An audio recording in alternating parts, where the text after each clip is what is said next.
What's up, everybody? Grab your mocha, grab your latte, grab your cappuccino, whatever the hell you're drinking.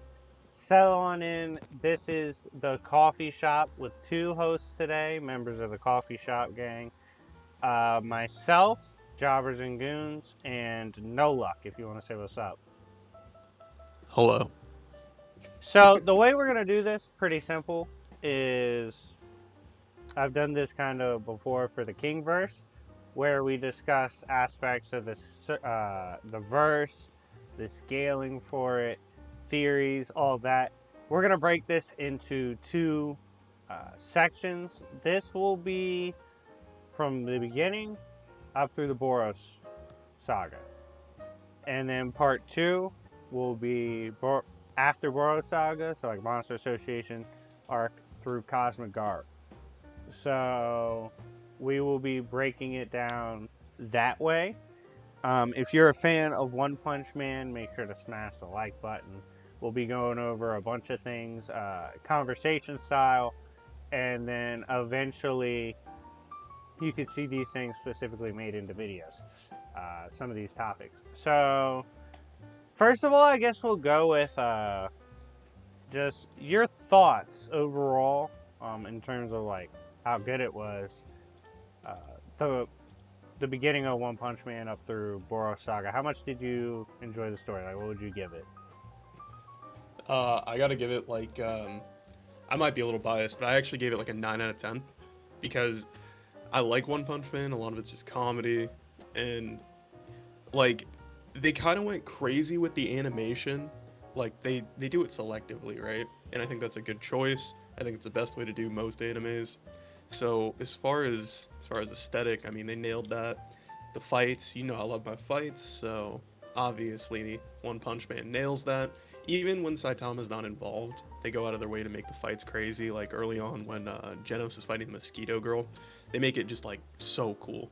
Like the explosions and then like their actual engagements, like they really portray speed really well. Just like even when the main character is not there, they're going crazy with the animation and stuff. As far as the story, it's not a story heavy like show, like realistically, and in some cases you might lose points for that, but not in One Punch Man because a lot of it's just comedy and good fights, and I think they executed like super well. Yeah, I enjoyed it. I'd probably say like an eight to nine. Probably. I think it has a good feel to it, where it's almost a combination of a comic and a manga. Um, and that kind of vibe is a little bit different, which feels fresh. And Saitama kind of leaves you um, like appreciating his plight. Like he genuinely wants to not one shot too many people, but he realized, and he kind of has this fatalist approach. Like he realized in the pursuit of his dream, when you actually consider what his dream was, which I'm gonna talk about in a second, he's just fated to one shot everybody. Like I know Discord just kind of bugged out, so you guys might not hear him right now. Um, but I'm gonna continue with what I'm saying. Um, Give me 1 second while I reconnect for the video. But as I'm talking to you guys, my point was his like fatalist approach. It's just you kind of understand why. Like he had this dream, uh, and in it, it was basically like him visualizing what he wanted to be as a hero, right? Well, when he did that, when he became a hero, his vision of the hero. And sorry, no, look, I cut out the Discord. Can you hear me? Yeah, I can hear you. All right, yeah. So I was talking about his dream of being a hero was to one day meet a matchless enemy. That's the exact wording. And for him to just one shot. So his curse now in achieving this power is essentially, even if an enemy is absolutely viewed as unbeatable or matchless, he'll still one shot. So he's like, oh shit, I'm cursed. Yeah. And I was gonna say earlier, the if you look deep into kind of the narrative of this, every other character is kind of like struggling with like the opposite problem of wanting to get to like a higher level where they can achieve more for like less effort, like Genos, Speedy Sound, Sonic. You know, like there's a lot of them that are pretty much in the opposite predicament, and their curse is basically just never being strong enough. Moomin Riders, like a super obvious example. Like a lot of even Whoa! like I know it sucks. He He's tanks such a goat. everything. I know he's such a goat, but like the series hoes him so bad. Like every time, Deep Sea King was such a bad one too, because like they just like embarrass him for like no reason.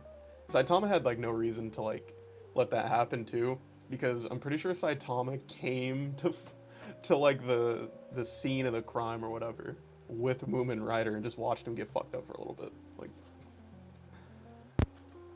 I don't know, bro. Yeah, nah, I mean, it's better demonstrated later in the Monster Association arc where Saitama states, if you want to be happy, don't get stronger, because if you get stronger, you like stand no chance um at like a good fight, because you'll just one shot everybody. And I mean, early in the manga, Saitama himself like states, um so there's like three big statements that just talk about the absurdity of his power potential and why what he does later shouldn't be a surprise. He, at the hero training trials, uh during his physical stats and how casual it was, they stated it was as if God himself actually resided within Saitama. Like he's that obscure, or like absurd and can't be calculated. And another one is, um which part was it? There was obviously Boros. Boros sees him when they interact on his ship, and in a measurement of his power, he goes, "Oh shit, he has a measurable power." Like there's no feasible way to like predict it or see it. He actually states later that his power is beyond prophesizing. It's just too strong for even a prophecy or like to comprehend and put into words. Which is pretty crazy to think about, considering this was a guy who literally went around the universe beating the shit out of people, in search of a prophesized great fight. Um, yeah, there's like multiple Saitama statements even early on about how like, and he even said he compared himself to a character in a video game with max stats, max everything, and the cheat codes, and just one shots everything. Even though sure you'll never have any issues in the game, it's no fun. So Yeah. yeah, it's a shit ton of Saitama like wild statements even early on, up through Boros Saga. Yeah. And just to put that in perspective, like the first fight we ever see in the series is with someone called Vaccine Man.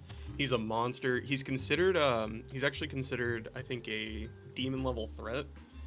And first off, we see him just wiping like A class heroes. He doesn't even notice they're there for the most part. He's accidentally one shotting A class heroes. And for those of you that don't know, like the tiering system, it goes like wolf, which is just an unknown threat; tiger, which is like a threat to multiple humans, so on and so forth. And then when you get to like demon, dragon, and god, you're talking about like things that can wipe a single city, multiple cities. And then a god level threat would be something that could wipe out all of humanity.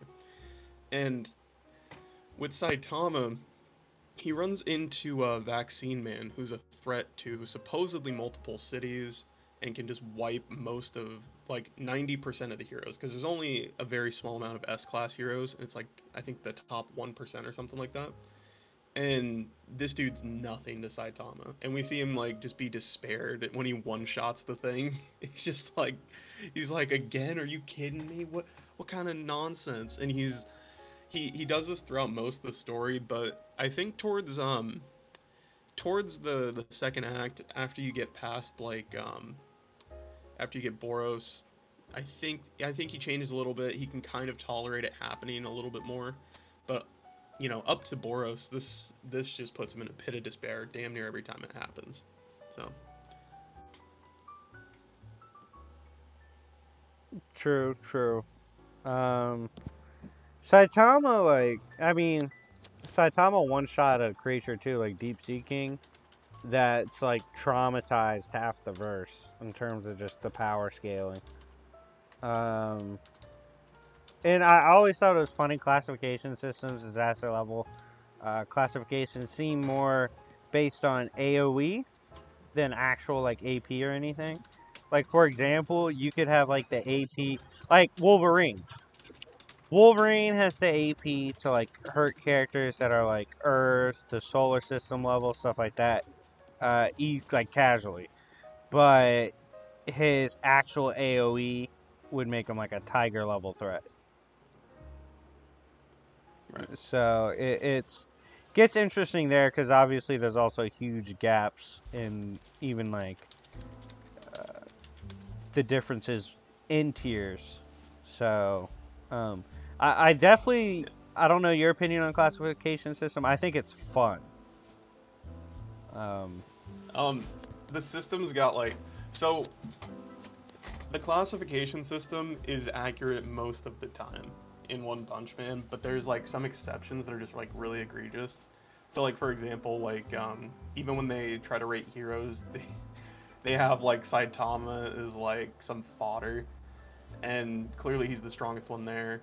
Um, but like an inverse to that is they'll have like Blast, they'll have like Tatsumaki as like top tier S class heroes when they actually are. They'd be the strongest in verse if there wasn't certain like, you know, if there wasn't Saitama, if there wasn't like Cosmic Garo, that kind of thing. But also, again, they get it wrong with the heroes a lot because they have King up there, and they put him up there because he gets credit for like everything Saitama does.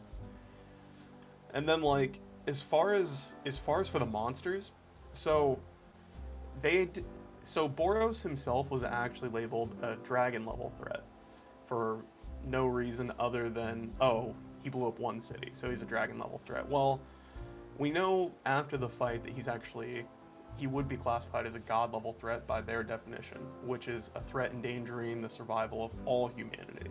And we know Boros could actually just destroy planets. He's been doing it forever.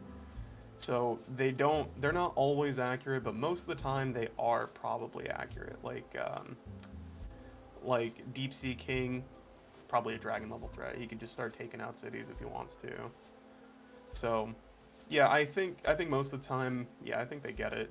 There's just some mistakes that are super egregious. yeah, it's it's like fun to look at the system, see how it scales. Personally, for me, like upon the deep read I'm doing, always interesting to see the interaction of hero levels with um, the disaster level classification. Because, like for example, some A class can beat demon level, some get stomped by demon level. It really depends. So there is actually a little bit of nuance there. That's fun to discuss. Um, in terms of like my favorite characters through the Boros saga, um, I would say obviously Saitama's hilarious. Like he's a genuinely funny character. Um, I Bang was interesting. Um, because Bang kind of bought into the Saitama hype immediately, whereas Bang also has a Yep. lot of respect in the verse. So seeing that's interesting. Genos is okay. Doesn't do much for me. Um, he's like a Krillin, uh, with like just a Krillin with more about it though. Um, and Yeah. definitely way more respected in verse than Krillin is. Trying, who else would be another favorite of mine? Um, I'd say Metal Bat. Metal Bat. I don't remember how much he's portrayed in uh, that era of One Punch Man. Metal Bat's obviously up there. Moomin Rider, goated as fuck. I can't Yeah, I tell me think we only shit. see like Metal Bat like once in that era, and it's literally right when Boros shows up. I'd be Same with like getting Atomic Samurai. King's interesting because I'd be getting scared for King. Because obviously he's faking it for the clout. So, like, it's just a matter of time before he's caught slipping. Like, you get that feeling the whole time. Like, you don't even want to see. There's, who else? Oh, Prisoner's interesting.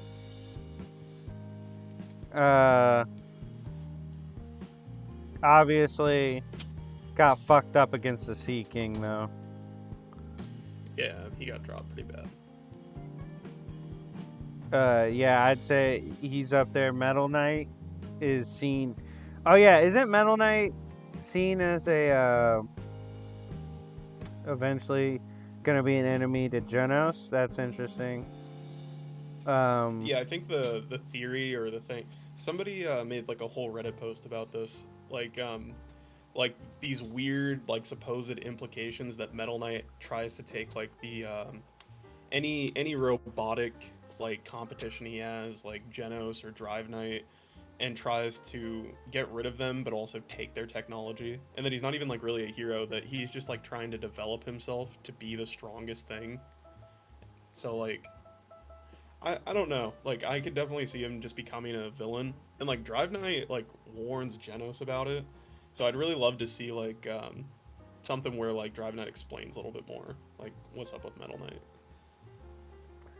Yeah, there's that interesting. We don't know if that'll ever develop into a storyline, which it could. I mean, Garo is mentioned early in OPM as like an afterthought, and then eventually becomes something big.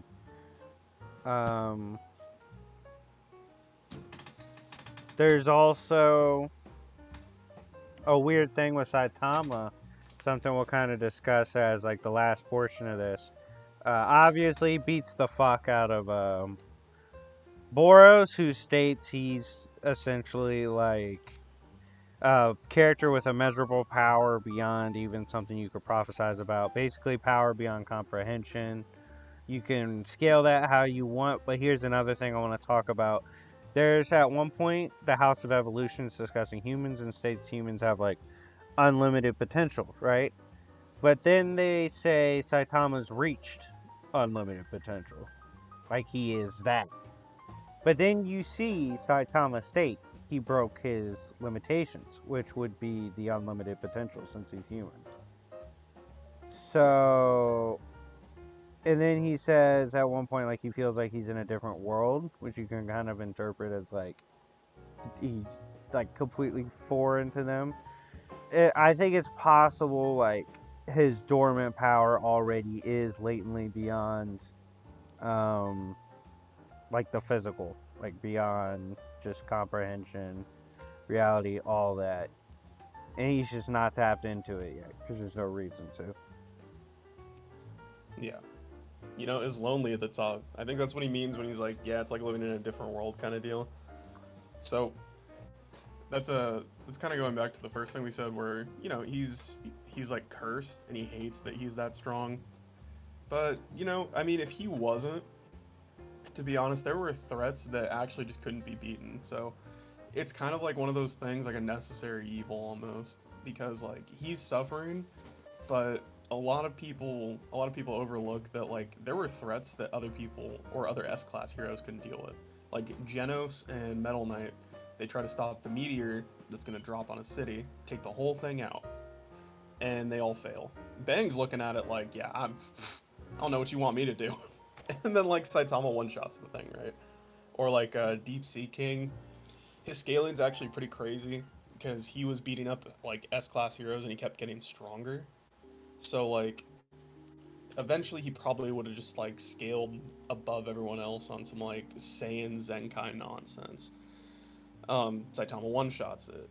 Boros, there was zero chance of anyone else beating him unless you want to like super highball like Tatsumaki off like scaling from Psychos later in the series, which even then I actually don't think I think she would have got like just one shotted by Boros. I don't think she's that strong. So, and then with Blast always being gone, like there have been like life wiping threats come up, and Blast is nowhere to be seen. So if Saitama wasn't cursed with being just ridiculously strong, I mean, the series probably would have just ended by now. Like humans would have lost, it'd be over. Yeah, I mean, yeah, I agree. There's even implications early, uh, with Saitama that like he's actually saved Earth multiple times before. Yeah, Like not just off cities, but screen like too. Earth itself. Yeah, and in just none of that shit we ever get to see because he did it before he qualified as a hero. Yeah, when he was doing it for fun or like not even registered, or when he was what was it? I think they had him in C class to start, moved him up to B a little bit, and then like King got all the credit for everything he did. But I don't know, bro. It's really weird to watch that happen because like Saitama's pissed off because he can't have a good fight. He's not even mad that like they're not giving him his credit after saving the entire world how many times, like according to Genos it's been more than once, right? He's not even mad that like people don't give him his credit for that. He's mad because he can't get a proper fight. That's how much this bothers this dude. Like the world ending or like him just being flat out disrespected as the caped Baldy, like doesn't matter. Fact, like it's interesting how the world was set up, and like the route he took building it. Like Deep Sea King, like I said, like traumatized characters later, so interesting seeing callbacks to him. But again, he was like unproblematic for Saitama, which just goes to show how like tragic it is for Saitama. How these characters who matter so much to so many other peoples, they give great battles to other people. They are true rivals. He can't experience that. Yeah. That's beyond him now. Another thing I like is like how Genos is actually like I think what they made Genos to be was like what he's like a parody of like the stereotypical like main character hero because he does like the most heroic stuff you'll see aside from like Moomin Rider, the real goat. And he has like a proper like power progression. He's got like character arcs like, and we see him just kind of just growing and like struggling through like a normal main character path, and he's still just like a side character. Like I like how One Punch Man has like parodies of like so much stuff, and just like I don't know, I just like an anime that can poke fun at like other series and like tropes and stuff because like every almost every series falls into tropes. So I think it's refreshing to see somebody like take their series and just make fun of them instead of just falling into them like everyone else. And in that humor of this series, he actually does a good job like establishing fun characters, like Pre Prisoner, Tank Master, Metal Bat, Atomic Samurai. Like all these characters are dope. I personally, I think what is it, Pie God or something like that. Like he fucking eats Pig God. Pig God Oh fucking yeah, eats his ops, like shit like that. It's a fun series. I'm convinced Pui Pui Prisoner is just making fun of JoJo's. Like I'm gonna keep it a Yeah, book. yeah, That's what no, I no, thought when I first facts. saw it. That's exactly what I thought too. Like I was like, oh, this is it's like blatantly making fun of JoJo. I'm not sure, but it's like a super fun series. And it's just like I haven't gotten sick of Saitama one-shotting characters yet. Like the trope is still alive and entertaining because it's a genuine journey for him. Yep. So, like, I do think it's a great series. I think, unfortunately, because of the early One Punch Man fans, they just rubbed the community the wrong way. So, a lot of people didn't give the story a chance.